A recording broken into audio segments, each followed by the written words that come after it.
now that you're headed toward this back stretch? Yeah, I thought they were both terrific. Kelsey struggled from the floor in the first half, and she found it in the second half. I think that's part of her growth is just knowing to stay with it, that it's going to come. Wait a minute. She struggled in the first half and got better in the second half. She was 9 for 22. She was like 1 for 4 in overtime. What are you talking about? She struggled from the floor. We are witnessing an absolute masterclass in narrative manipulation right before our very eyes tonight. You have got to look at the undeniable violence on the stat sheet before you buy into this press conference spin. The head coach stepped directly onto the podium and tried to sell the world a total fairy tale after a bloodbath overtime battle. You do not get to rewrite reality when the cameras are rolling and the tape is locked in the vault forever. Really appreciate it. Now, we're going to start right here with Carl Semesco real quick. He's going to talk about the job Alicia Gray had to do. Alicia Gray had a hell of a game, but she also had to deal with Caitlyn Clark as well. Let's take a look. Her performance today and what she brings to the team. Yeah, she was competitive. She just was aggressive. She was really good. And at the level she was competing on the defensive end as well, like to be able to contribute that way when you're having to guard one of the best players in the league for as much time as she did. I thought she was fantastic. Let us talk about the cold, hard numbers, because the numbers hit like a clean right hook to the jaw. Kelsey Mitchell went 9 for 22 from the field while actively demanding the basketball on almost every single possession. That is an abysmal 41% shooting clip in a high-stakes professional contest where every single possession is pure gold. Trying to praise that as a resilient performance is pure insanity when the offense completely stalled out under her watch.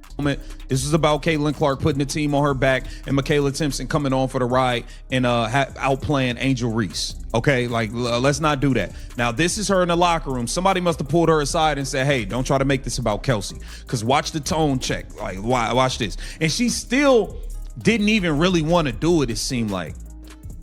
Let me go to this, man. That was a hell of a job in the second half, but especially in the fourth quarter. 17 to 9. Held them to 9 points. 9 points. In the second half, they had 0 fast break points. They had 7 second chance points, but we had 12. They were 13 for 13 from the free throw line. We were 14 for 15. Okay?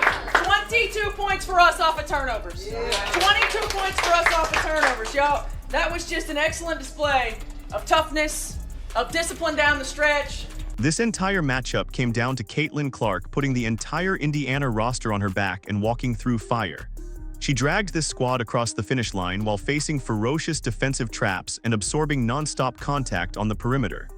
When the game was completely slipping away in deep waters, Clark stepped up into the pocket and started landing devastating offensive blows. You cannot disrespect that kind of generational firepower just to protect somebody else's feelings on the bench. Yeah, I thought they were both terrific. Kelsey struggled from the floor in the first half, and she found it in the second half. I think that's part of her growth is just knowing to stay with it, that it's going to come. I feel like she didn't. I'm gonna be honest. Kelsey didn't find any. She had a stretch where she hit 3 shots in a row, and then she just started clanking and clanking and clanking again. What are we talking about here? What are we talking about here? She was getting baked on defense by Alicia Gray. She was getting destroyed. What do we like? Come on, Stephanie White. Come on, man. This is about Caitlyn Clark and Michaela Timpson. Give Caitlyn Clark her credit now. Over the last 4 or 5 games, her floor game has been incredible. We all know she can score in bunches. She finds ways, but the way that she's getting us into offense, the way that she's using the floor to get her teammates shots, she's not getting bogged down on one side. She's not getting bogged down, trying to create something.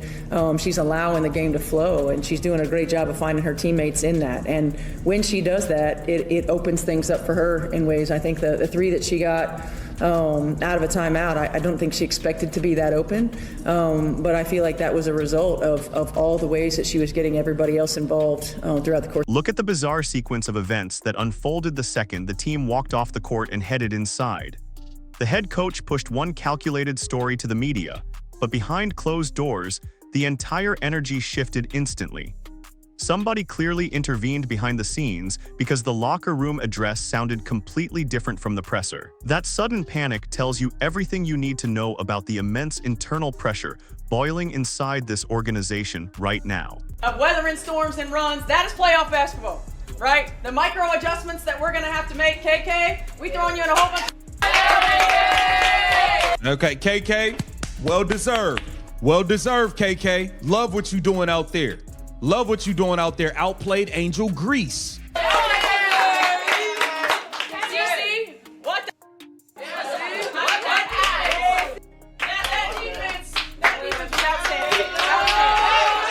That's about time you stop subbing her out offense, defense. Caitlyn Clark can guard. You want to sub somebody out offense, defense, you sub out Kelsey Mitchell, not Caitlyn Clark then.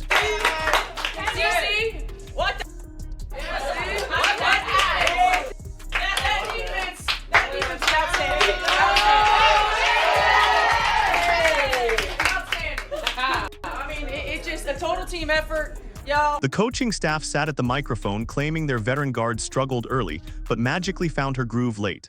Finding your groove does not mean clanking contested jumpers off the back iron while the shot clock drains to 0.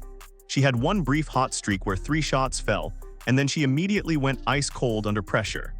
That kind of wild inconsistency destroys offensive momentum and forces everyone else to play desperate defense in transition. I could not be more proud. That was a big one for us. Great job. That was a big win. That certainly was a big win for the Indiana Fever. Much needed, much needed. You know what I mean? All I'm saying is you don't got to squeeze Kelsey and everything. It wasn't her night. This was about Caitlyn Clark and Michaela Timpson. Let's keep it real. And Angel Reese blowing layups left and right. Like, we got to throw that in there. We got to throw that in there, man. Caitlyn Clark has been on a tear. She's been carrying this team, and it needs to be respected as such. It needs to be respected as such. On the defensive side of the ball, the mismatch was getting utterly exposed possession after possession without mercy. Alicia Gray was cooking the perimeter defense and blowing straight through gaps because the assignments were completely backward. When an opposing scorer is hunting your veteran guard on every single switch, you cannot pretend everything is running smoothly. The tape shows relentless breakdown after breakdown, and no amount of coach speak is going to erase that visual evidence. When the third quarter arrived, Caitlyn Clark unleashed an absolute offensive blitz that completely turned the tide of the war. She dropped 12 massive points in that frame alone, striking from deep range and slicing through the paint with razor precision. That was not just volume scoring. That was an elite sniper methodically picking apart a defense that was keyed entirely on stopping her. Without that explosive individual takeover, this game turns into an embarrassing blowout loss on national television. Take a look at what went down when this war pushed into the deep waters of overtime. Mitchell went 1 for 4 in the extra period, firing off contested bricks while the outcome hung in the balance. When the championship pressure peaks, you feed the hot hand that got you there in the first place. You do not run sets for a struggling shooter while your generational franchise cornerstone stands open on the wing. Look at the staggering contrast between the home podium and how the opposing head coach handled his press availability. He just suffered a heartbreaking loss that pushed his squad further out of the playoff hunt. Yet without any hesitation, he stepped to the mic and gave full, unfiltered credit to Caitlyn Clark. He flat out admitted she is already one of the most lethal and unstoppable forces in the entire league today. Think about the psychological warfare and internal politics playing out behind the curtain in Indiana right now. The opposing coach had zero reason to praise his rival, yet he spoke the raw truth with absolute conviction. Meanwhile, the Fever coach did Olympic-level mental gymnastics just to avoid giving her superstar the primary spotlight. That tells you the coaching staff is terrified of bruising veteran egos inside their own locker room. Let us break down the historic rampage Caitlyn Clark has been staging over her last 11 professional outings. She is putting up a staggering 26 points, 9.5 assists, and 4 boards every single night. She is knocking down 50% from the floor, 41% from 3, and 87% from the charity stripe. Those are undisputed, stone-cold MVP statistics put up by a rookie guard taking everyone best punch. Nobody in modern professional basketball history has entered this league and controlled the pace of the game like this. She is absorbing double teams, navigating full-court presses, and delivering pinpoint strikes right into the shooting pockets of her teammates. This is transcendent, generational greatness unfolding before our eyes, not some random hot streak that vanishes next week. Trying to downplay that level of historical dominance is an absolute insult to the sport of basketball. The Indiana Fever are fighting tooth and nail for vital playoff positioning where every single possession dictates their season. In high-stakes postseason basketball, the room for tactical error is razor-thin and mistakes will get punished immediately. You cannot afford to play political games with your offensive touches when the championship window is staring you right in the face. You put the ball in the hands of your undisputed killer and let her close out the show. The most baffling tactical blunder of the entire night came down to the defensive substitution patterns in crunch time.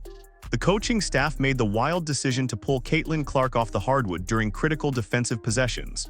Pulling your best athlete and ultimate floor general out of the fight when the game is on the line is madness. You do not bench your franchise superstar during the highest leverage defensive sequences of the night. While Clark sat on the bench, Mitchell stayed on the floor despite getting completely shredded on defense all night.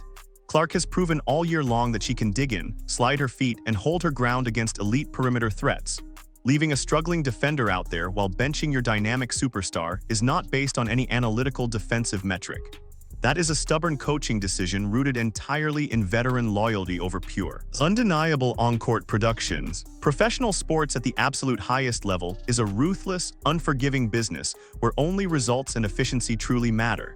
You do not build a championship dynasty by tiptoeing around fragile feelings and managing hurt veteran pride. You construct a title contender by maximizing your absolute most lethal weapon and letting everyone else fall into their roles. When the production gap between two players is an absolute canyon, you stop pretending they stand on equal ground. Kelsey Mitchell has put in years of blood, sweat, and tears for this Indiana franchise through some truly miserable campaigns. She survived the coaching changes, the rebuilds, and the 60-loss seasons while showing up to work every single day. That loyalty deserves immense respect, but loyalty cannot dictate late-game offensive execution in the middle of a playoff chase. When the game is on the line, sentimentality gets you knocked out cold every single time. In the closing moments of the fourth quarter and into overtime, the coaching staff actively forced touches away from Clark. They drew up multiple isolation plays designed specifically to get Mitchell off-balance looks against heavy, suffocating defensive pressure. That was not the organic flow of the offense. That was a calculated attempt to force-feed a veteran scorer. Running inefficient plays for the sake of team politics is a guaranteed recipe for postseason disaster. Look at the pure mathematical suicide of calling isolation plays for a guard who is shooting 1 for 4 in overtime. You have Caitlyn Clark standing on the perimeter, shooting 50% from the floor over her last 11 games. Giving away empty possessions in the clutch is how underdogs pull off massive upsets against superior teams. Indiana escaped with a victory tonight by the skin of their teeth entirely because Clark saved them earlier. You cannot rely on miraculous third-quarter scoring explosions to bail out terrible coaching decisions every single night. Eventually, the competition level rises, the defensive schemes tighten up, and those wasted possessions will cost you everything. The coaching staff is playing with fire by assuming Clark can continuously pull off miracle finishes while being handcuffed. If this flawed strategic philosophy is not fixed immediately, the entire season is going to collapse in heartbreak. When the head coach finally addressed the press, her praise for Caitlyn Clark was cold, generic, and completely uninspired. She threw out robotic remarks about spacing the floor and getting teammates involved, totally glossing over the third-quarter destruction. There was zero genuine excitement about the clutch deep threes that stopped Chicago dead in their tracks. That massive disparity in enthusiasm exposes a coaching staff desperately trying to downplay their rookie meteoric rise. A real leader steps up to the podium and proclaims the undeniable truth to the entire world without hesitation. You lead the press conference by praising the transcendent talent that just put 30 points on the board. You give Clark her rightful flowers first, and then you acknowledge the veteran grind of the supporting cast afterward. Doing the exact opposite makes the entire organization look insecure, fractured, and out of touch with reality. Look across the court at the opposing locker room, where the coaching staff handled the aftermath with total class. They did not sugarcoat the beating, make excuses, or try to pretend their defensive scheme was working. They looked into the cameras and admitted that Caitlyn Clark is an absolute nightmare matchup who warps the floor. That level of transparency is what real leadership looks like when facing elite, unstoppable firepower on the hardwood. The most dangerous threat to the Indiana Fever right now is brewing right inside their own locker room walls. When your transcendent franchise cornerstone realizes her own coaching staff refuses to fully back her, resentment begins to build. You never want your generational superstar looking around the league, and wondering if other franchises would appreciate her properly. Mismanaging a once-in-a-talent like Caitlyn Clark is how historic championship windows slam shut before they even open. The terrifying reality for the rest of the league is that Caitlyn Clark is only scratching the surface of her potential. Her decision-making is sharpening with every single high-pressure rep, and her efficiency is climbing into the stratosphere. She is absorbing the physical beatings, adapting to the speed of the game, and outsmarting veteran defensive schemes nightly. Indiana holds the ultimate weapon in their hands, but they must fully unleash her to reach the mountaintop. The old hierarchy in Indiana is officially dead and buried whether the veteran players want to admit it or not. This is entirely Caitlyn Clark franchise now, and every single tactical decision must reflect that undisputed reality. Mitchell can still be a devastating secondary weapon and an explosive spark plug off the ball when used correctly. But she cannot be the focal point of the offense when you have a generational playmaker on the floor. You cannot bridge the gap between equal praise and unequal production without destroying the team competitive ceiling from within. Championship basketball demands that the ball flows through your most lethal creator on every critical possession of the game. Trying to artificially engineer balance to keep everyone happy only creates confusion, poor spacing, and costly turnovers. The coaching staff must choose between winning championships or running an emotional daycare for fragile veteran egos. If Indiana continues down this stubborn path of political coaching, they are cruising straight toward a brutal first-round playoff exit. Clark might drag the squad through the regular season on pure willpower alone, but the postseason shows no mercy. Elite teams will aggressively target these defensive liabilities and exploit every single wasted possession with ruthless efficiency. When the season ends in utter failure, the coaching staff will have nobody to blame but themselves. The championship blueprint is already written in stone and sitting right in front of the entire coaching staff. You embrace the generational force on your roster, optimize the entire playbook around her vision, and never apologize for it. You stop manufacturing fake narratives for the media and start playing ruthless, high-efficiency basketball for 40 straight minutes. That is the only formula that turns a young rebuilding squad into a legitimate, terrifying championship dynasty. The clock is ticking loud and clear in Indiana, and the entire basketball universe is demanding immediate accountability right now. How many more shooting disasters and awkward press conferences do the fans have to endure before changes happen? How long will the coaching staff keep forcing touches to cold shooters while Clark carries the entire franchise? The time for political games is over, and the era of Caitlyn Clark total dominance must begin right now.